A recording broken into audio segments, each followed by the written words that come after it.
That's right. Gayle King is going to space. Good morning to everyone watching this special coverage across the country. You are looking at live pictures of the launch pad for the New Shepard rocket in West Texas, where the countdown is on for Gayle's history-making 62-mile journey to space and zero gravity. Just a few moments ago, Gayle and the all-female crew arrived at the launch site.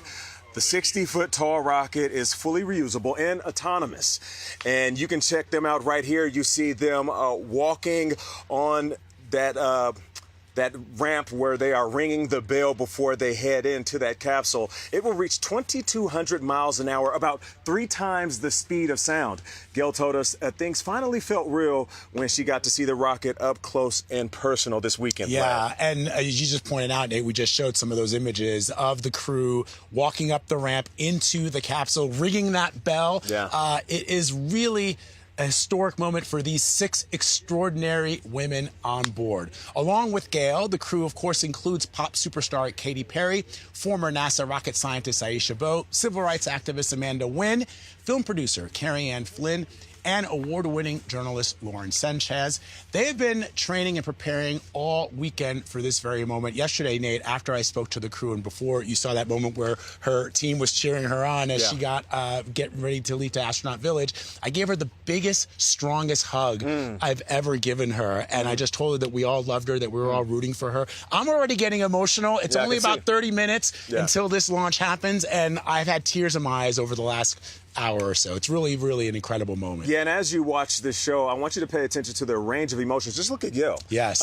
You'll see them go from excited, happy, even some nervousness. That's right. It gotta be a little But that's nerves. okay, though. That's right. Because they are grappling with all of these emotions as they get ready to do something so historic. And here's what to expect. That's going to come up next. So the capsule will be closed around 9:30 a.m. Eastern. They're scheduled for launch. The entire flight should last about 10 minutes, including 3 minutes of weightlessness, which they are prepared for. Then the capsule will touch down on Earth and be met by a recovery team, as well as friends and, of course, family of the crew.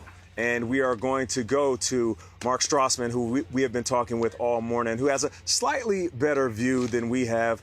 He is on the viewing stand where many of the crew's family and friends will be watching. Mark, what's the atmosphere like there? What can we expect during launch?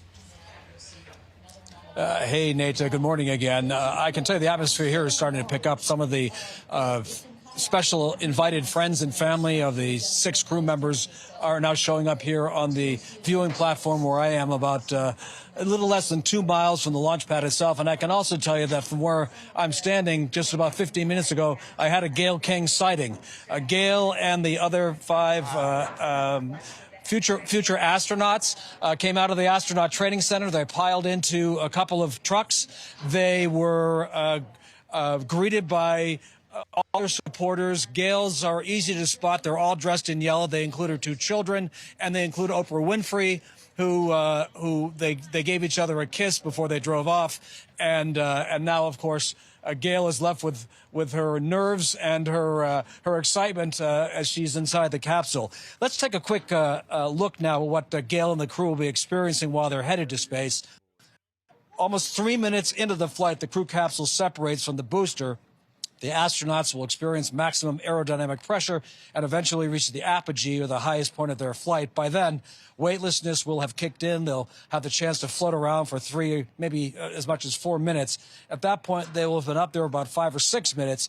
The booster rocket will land first, and then several minutes later, after the crew has returned to their seats, drogue parachutes will deploy, followed by the main parachutes. The capsule will land back in the desert here in West Texas, bringing our newly minted astronauts back down to Earth. And I can only think now about what Gayle and the other women are thinking about as they sit in those seats, waiting for all the systems checks to be completed, waiting for the word that this launch is a go. So it's a remarkable moment for everybody involved.